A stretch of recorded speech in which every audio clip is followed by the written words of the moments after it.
At GCSE, I achieved a total of 95% in GCSE Maths. That is 228 marks out of 240. This was the highest score for GCSE Maths in my year, and that means that I lost only 12 marks out of all of the exams in GCSE Maths. So I'm going to tell you the exact method that I used to destroy my GCSE Maths exams so you can do the same. First thing, it must be a given that you know all the content, you know all the formulas, you know the processes to answer questions properly. Most of the marks in GCSE Maths come from actually knowing the formula and being able to apply it. Very rarely are you going to lose marks from silly mistakes at the actual calculation.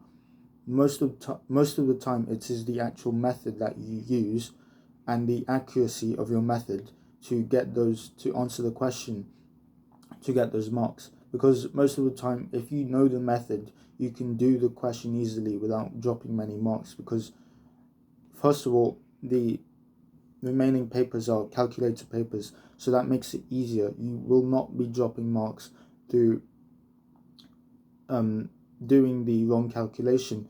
You will be dropping marks only from not knowing the method to which you have to answer the question.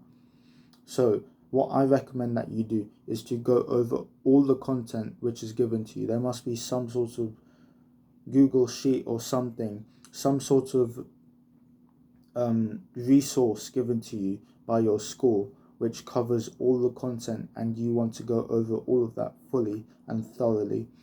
Go one by one,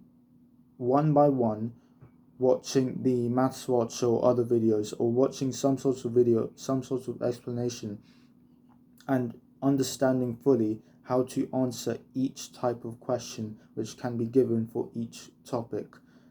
This is how you create your foundational knowledge. This is how you understand how to answer the question. This is how you learn the process through which you answer the question to get the marks. For example, there might be, say, a complicated question such as when you have to calculate something to a suitable degree of accuracy. This is the type of question you get in GCSE Maths, and that's quite a lengthy process question. So what you want to do is go online, find out how to answer this kind of question and any other type of question which you may be asked. So things like probability, things like the suitable degree of accuracy question, like I mentioned, the upper bound and lower bound, any type of question which is worth 4 or 5 marks. These are the things you want to aim to be able to do. You want to go through all the possible 4 or 5 mark types of questions to know how to do them, because all of the 1 and 2 mark, all the 3 mark questions are based on what the longest possible questions are, and these are the 4 or 5 marks questions. So if you can answer the 4 or 5 mark questions, you can answer the 1, 2 and 3 mark questions with ease. You don't even have to stop and think really for how to answer these kinds of questions.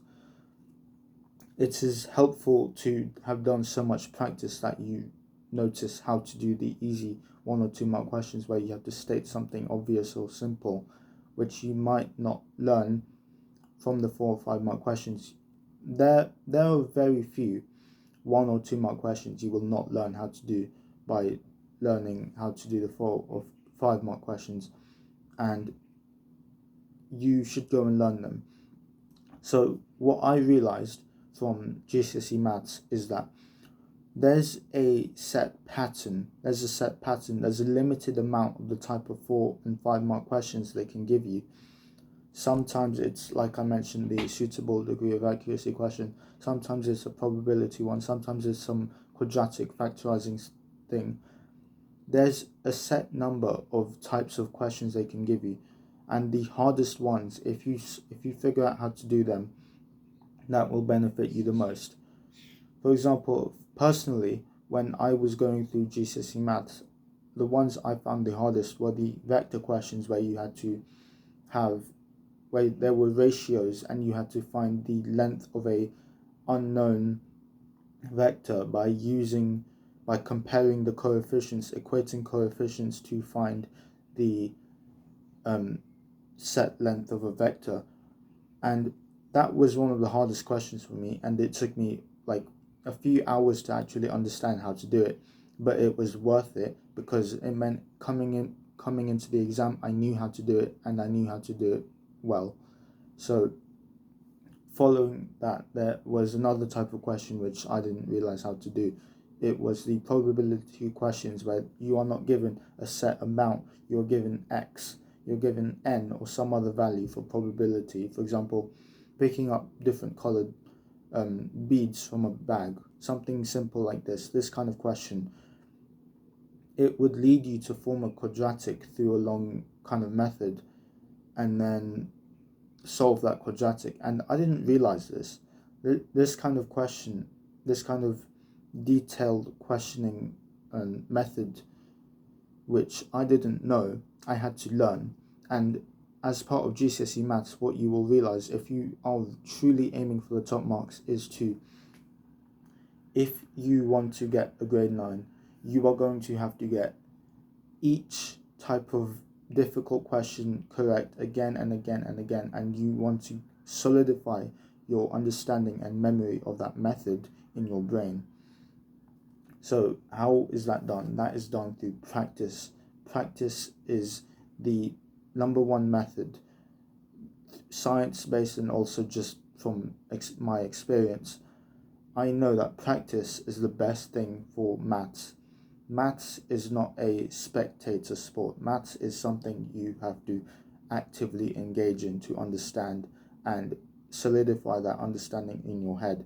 Because it's not just, sure, you can watch a video on how to do it, but you should go and apply it after to truly make that understanding of the concept of the method better. Because all of maths is just problem solving. The whole point of GCSE maths is they're testing your problem solving.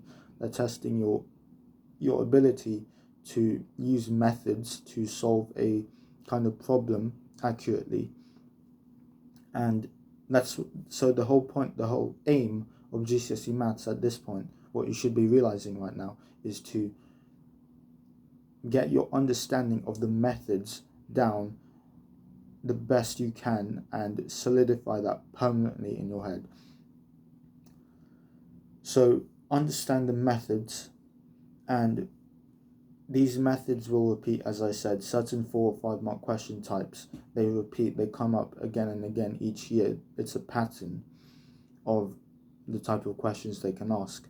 And once you've done enough practice, enough past papers, for example, you will realize what to do for each question coming up. For each question which comes up in your GCSE maths paper, you will realize what you must do for each question, because you have seen it before and you've seen it again and again and again, and you know how to do it every single time you see that question. And that's the whole point. That's really all the process is for GCSE maths. You want to understand how to do each type of question again and again and again. You want to do it. You want to get so good at doing that question that you can do it. It's basically just a repeatable process in your mind. Your brain doesn't even have to think, okay, first I'm going to do this, then I'm going to do this, then I'm going to do this. No, that wastes time. You want to get to the point where you see a question and you know exactly what to do before even having thought of how to do the question. Like, you want to see a question and then you know exactly what it's asking for without even reading the question.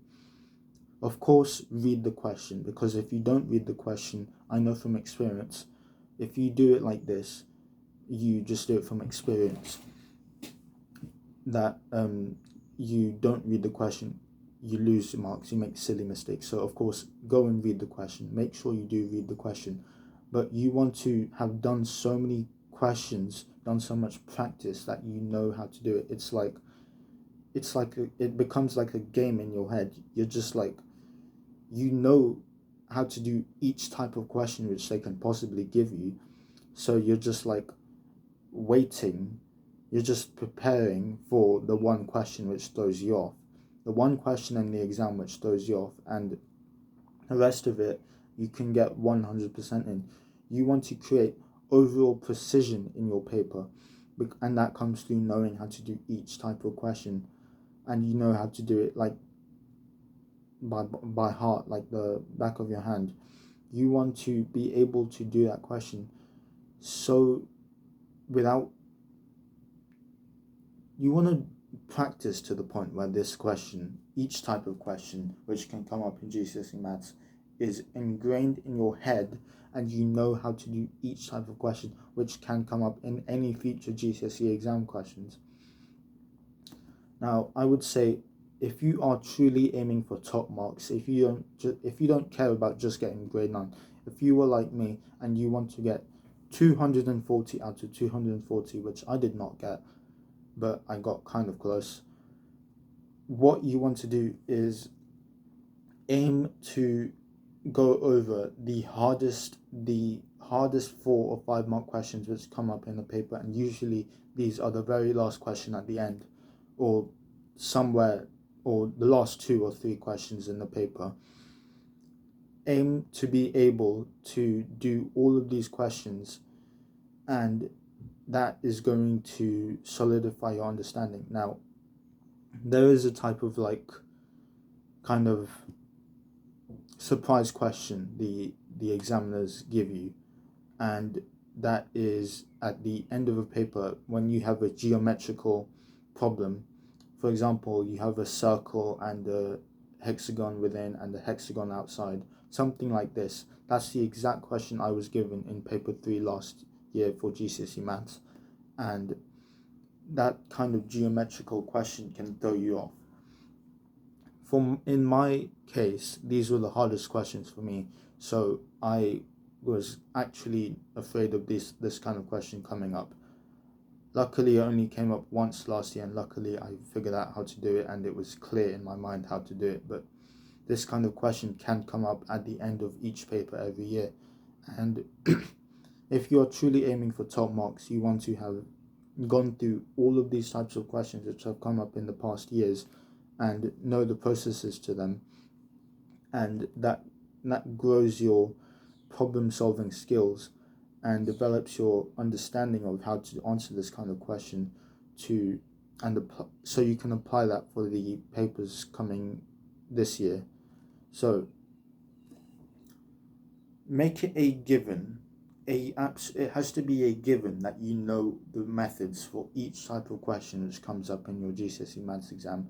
It has to be a given, and you have to know these methods like the back of your hand, and you want to have such a solid understanding of these methods that it becomes easy. It becomes like a game. GCSE maths becomes like a game once you reach this point. How do you reach this point? Cover all the content, go through all the types of questions which can come up, and figure out how to solve each one of them. GCSE maths is hard because of this. This is the reason people don't do well, and it's because they haven't gone through the types of questions that can come up, and they don't know the method. That's the only reason you can go wrong. You can mess up in GCSE maths, and how do we prevent that? That is by going through all the types of questions that can come up and knowing how to do them. Knowing how to do them so well that you create an overall precision throughout the paper, and the only place where you really lose marks is those really hard questions if you haven't prepared fully. Sometimes you'll get to those really hard questions and not know how to do them, or sometimes you'll drop marks because of calculation errors. And how do we mitigate these calculation errors?